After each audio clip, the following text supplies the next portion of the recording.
बिस्मिल्लाहिर्रहमानिर्रहीम। अस्सलाम वालेकुम स्टूडेंट, कैसे हैं आप सब? ठीक है, उम्मीद करता हूँ ठीक होगा। तो बेटे 9th क्लास प्रीवियसली हमने कॉन्टैक्ट और नॉन कॉन्टैक्ट फोर्सेस का इंट्रोडक्शन पढ़ा था विद एग्जांपल। आज के इस लेक्चर में हम डिटेल में पढ़ेंगे नॉन कॉन्टैक्टेड फोर्सेस क्या होती हैं। ठीक है बेटे, चले उनको वन बाय वन हम डिटेल में स्टडी करेंगे जो हमने प्रीवियस लेक्चर में एग्जांपल्स के तौर पर स्टडी किया था। उससे पहले आपको बता दूं, अगर अभी तक आपने चैनल को सब्सक्राइब नहीं किया तो जल्दी से सब्सक्राइब कर दें और बेल आइकन को प्रेस कर दें ताकि आने वाले लेटेस्ट लेक्चर आपका टाइमली पहुंच सके और आप उसकी प्रिपरेशन कर सकें।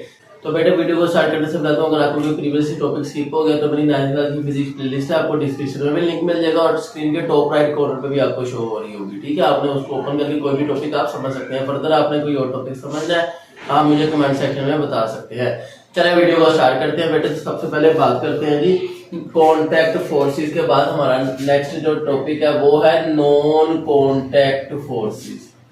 ठीक हो गया। अब नॉन कॉन्टैक्ट फोर्सेस क्या है बेटे? जैसे हमने कहा था कॉन्टैक्ट फोर्सेस वो होती हैं जो किसी बॉडी पे एक्ट करती हैं जब वो कॉन्टैक्ट में आती हैं, पॉइंट ऑफ कॉन्टैक्ट पे वो एक्ट करती हैं। ठीक है, और नॉन कॉन्टैक्ट फोर्सेस वो फोर्सेस होती हैं जो बॉडी कॉन्टैक्ट में नहीं होती फिर भी एक्ट करती हैं किसी डिस्टेंस पे भी। ठीक है ना?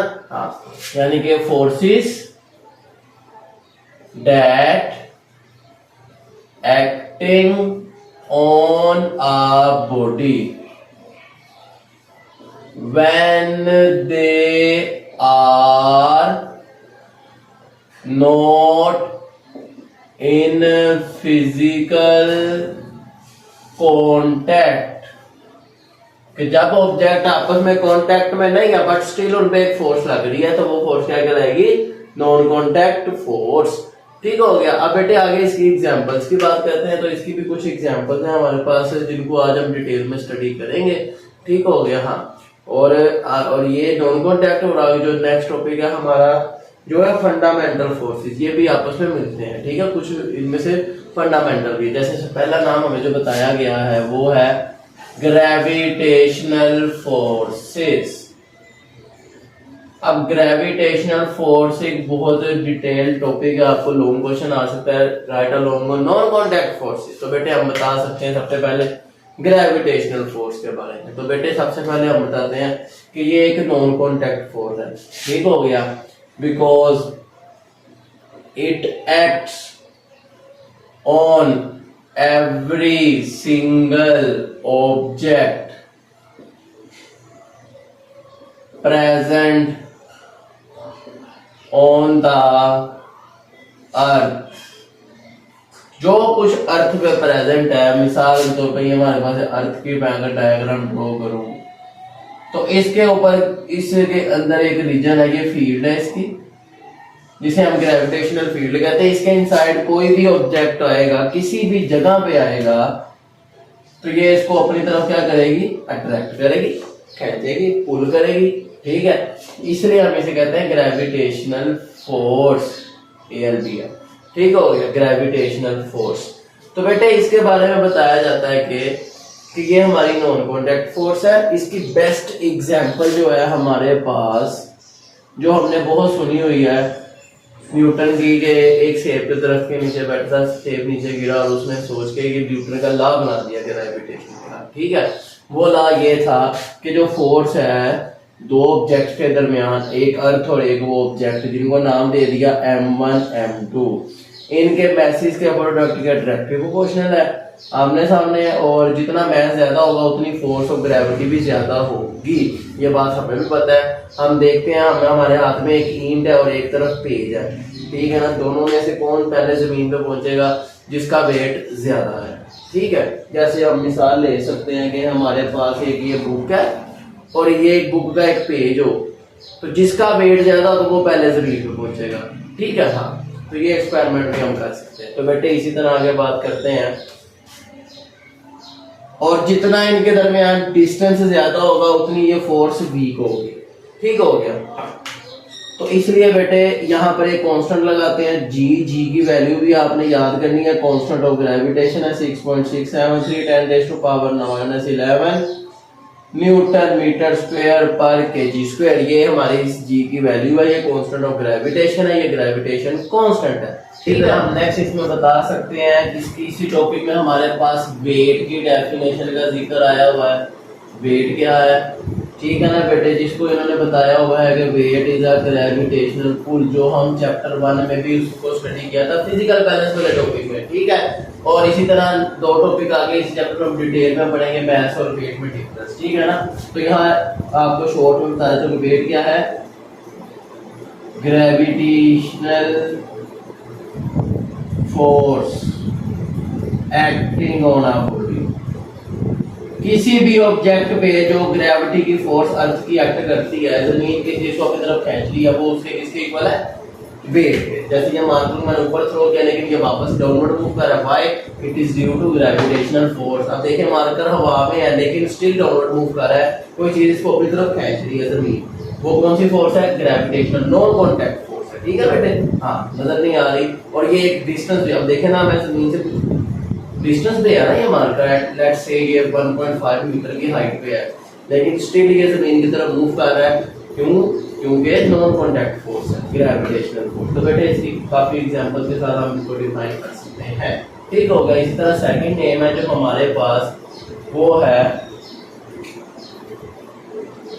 The second name is magnetic force. अब जो मैग्नेटिक फोर्स है ये एक मैग्नेट के अराउंड होती है, लेट्स से ये यहाँ पर हम एक मैग्नेट बनाते हैं,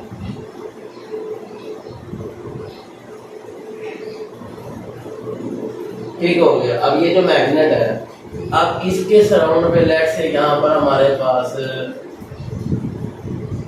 डिफरेंट, हम यहाँ पर क्या करते हैं, मेटल के पीसेस को ऐसे लगा देते हैं, ये डिफरेंट कील्स के साथ चिपके हुए हैं, ठीक है।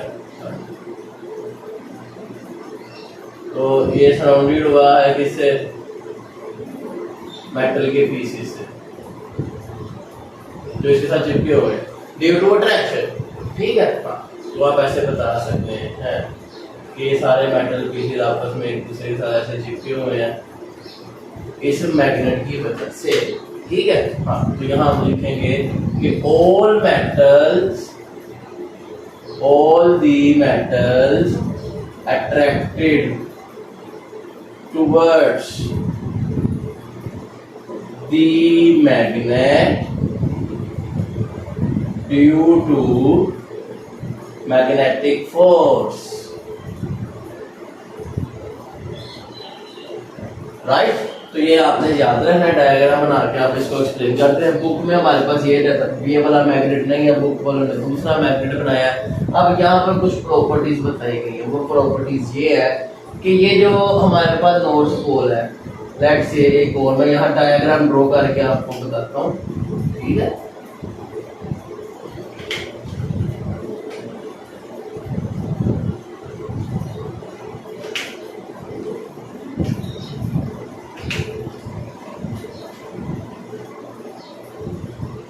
अब ये ऑपोजिट पोल्स है, ये देखा ना एन और ये एस, ये ऑपोजिट पोल्स है।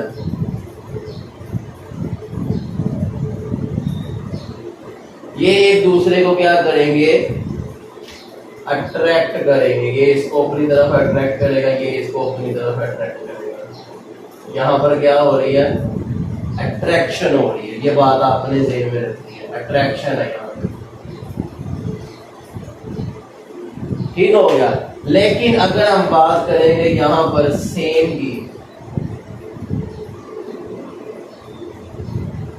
सेम पोल है हमारे पास, ठीक है। तो अब की बात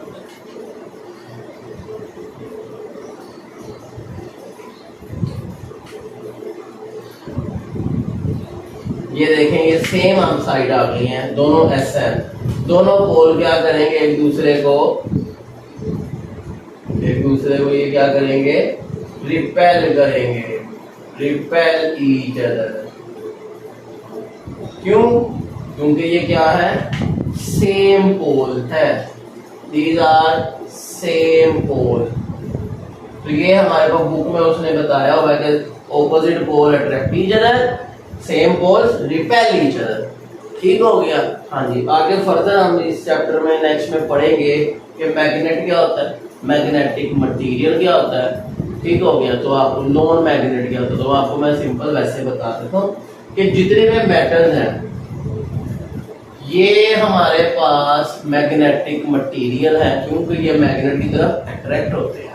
ठीक, जैसे अब ये मार्कर है, ये प्लास्टिक है, ये मैग्नेट की तरफ अट्रैक्ट नहीं होगा, ये मैग्नेटिक मटेरियल नहीं है, नो मैग्नेट है।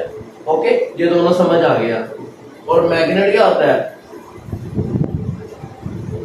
ठीक है, वो क्या करता है? वो मैग्नेटिक मटेरियल को अपनी तरफ अट्रैक्ट करता है और मैग्नेट रिपेल भी करता है।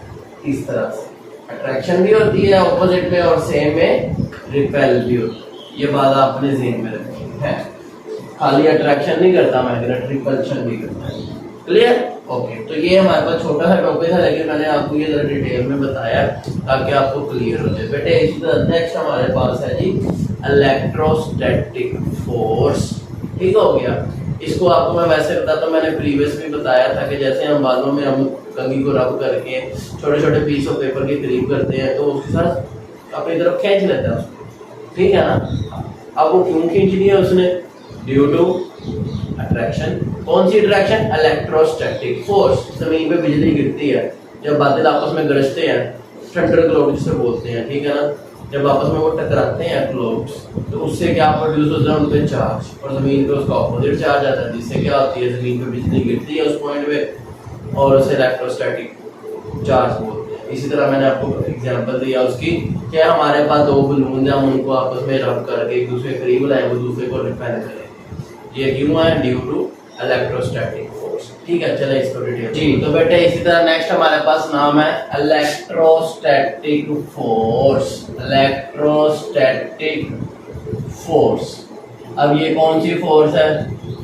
पहले तो आपको मैं सिंपल सी एग्जांपल दे देता हूँ। मिसाल के तौर पे हमारे पास ये एक प्लास्टिक का स्केल है, प्लास्टिक, ठीक हो गया, और इसको जब मैंने रब किया अपने बालों में, ठीक है ना, और इसको मैंने यहाँ पर जमीन पे पड़े हुए छोटे छोटे पीस ऑफ पेपर है, यहाँ पर ये पीसीज ऑफ पेपर है छोटे छोटे, ये इनको अपनी तरफ क्या करेगा? अट्रैक्ट करेगा जब ये इनके करीब आएगा, और कुछ पेपर इसके साथ अट्रैक्ट होकर चिपक जाएंगे, कुछ क्या हो जाएंगे? वापस जमीन पे ही रहेंगे। तो ये क्यों हुआ? Due to electrostatic force. ठीक हो गया। तो आप बता सकते हैं कि when we rub plastic comb, कंघी या रूलर, प्लास्टिक का scale with rub with our hair, अपने बालों के साथ हमने उसको रब किया, और एंड ब्रिंग क्लोज, उसको लेके आया करीब, किसके? To small pieces of paper, छोटे छोटे स्मॉल पीसेस ऑफ पेपर के करीब लेके आएंगे, वो उसको क्या करेगा? It will attract it due to electrostatic force. ये बात आपने ध्यान में रखनी, ठीक है बेटे। हाँ, तो बुक में हमारे पास छोटा सा बताया हुआ है इसके बारे में, ये आपने इसको पढ़ लेना है। साथ उसने कुछ बातें बताई हैं, जैसे मैंने आपको मैग्नेटिक फील्ड में बताया था कि सेम जो पोल्स होते हैं वो रिपेल करते हैं और ऑपोजिट पोल अट्रैक्ट करते हैं। यहाँ भी हम ऐसे ही कहेंगे कि जो सेम चार्जेस है, जिसके लिए इन्होंने वर्ड यूज किया है like charges, like charges repel each other. Let's say ये देखें, ये माइनस है, ये भी माइनस, दोनों चार्जेस हैं, लाइक है, ये पॉजिटिव, ये पॉजिटिव। अब ये आपस में एक दूसरे को क्या कर रहे हैं? ये आपस में एक दूसरे को रिपेल कर रहे हैं। लेकिन अगर हमारे पास वो पॉजिटिव चार्जेस, ऑपोजिट चार्जेस, ये देखें, एक पॉजिटिव है और एक हमारे पास नेगेटिव है, अब ये एक दूसरे को क्या करेंगे? Now they will attract each other. अब ये एक दूसरे को अट्रैक्ट करेंगे।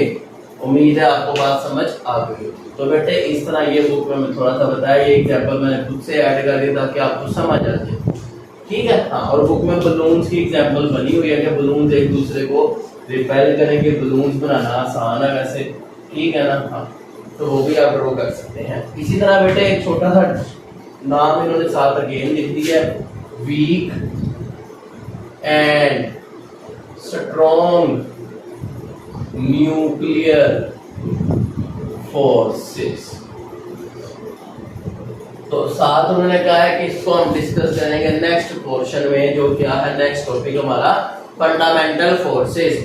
तो बेटे पहले आपको मैं बता दूं कि वीक और स्ट्रॉन्ग फोर्सेस कहाँ पे प्रेजेंट होती हैं, वीक कहाँ पे होती हैं और स्ट्रॉन्ग फोर्सेस कहाँ पे प्रेजेंट होती हैं। तो बेटे आपको पता होना चाहिए कि जो होता है ना न्यूक्लियस, जो नाम आया न्यूक्लियर, ये न्यूक्लियस में प्रेजेंट है।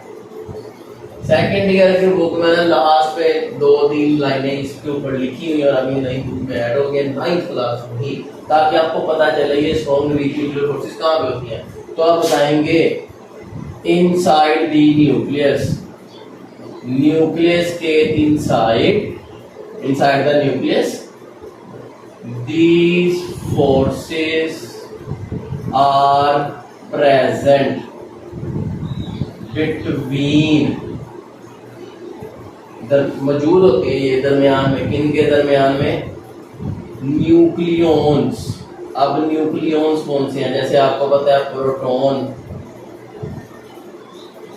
को P से रिप्रेजेंट करते हैं, न्यूट्रॉन को हम रिप्रेजेंट करें अगर N से, तो अगर हमारे दो प्रोटॉन्स के दरमियान आपस में जो फोर्सेस हैं ये रिपेल करेंगे एक दूसरे को। ठीक हो गया, सही है। हाँ, तो इसी तरह अब न्यूट्रॉन पे तो कोई चार्ज ही नहीं है, वो तो ना अट्रैक्ट करेगा ना रिपेल करेगा। अब इनके दरमियान ये जो रिपेल की और अट्रैक्शन की फोर्सेस हैं, इसी तरह इलेक्ट्रॉन्स जैसे पार्टिकल्स भी न्यूक्लियस के अंदर नेगेटिव चार्ज वाले मौजूद होते हैं, उनकी आपस में इनके साथ क्या होगी, उन इलेक्ट्रॉन्स की अट्रैक्शन होगी। ठीक है, हाँ, इलेक्ट्रॉन्स की अट्रैक्शन होगी टू दी प्रोटॉन्स। ठीक हो गया। तो मैंने आपको दोबारा बता दूं कि आसान लफ्जों में आपने कॉन्सेप्ट क्या रखना है कि न्यूक्लियॉन्स, जो पार्टिकल्स न्यूक्लियस के इनसाइड होते हैं उन्हें हम कहते हैं न्यूक्लियॉन्स। अब उनके दरमियान जो फोर्सेस होंगी अट्रैक्शन की या रिपल्शन की, उन्हें हम बोलते हैं स्ट्रॉन्ग एंड वीक। ठीक हो गया, याद रखना है आपको। ठीक है, अब अट्रैक्शन और एक रिपल्शन, एक स्ट्रॉन्ग है एक वीक है, ओके, जिनकी वजह से न्यूक्लियस हमारा बाउंड है, राइट, याद रखना है।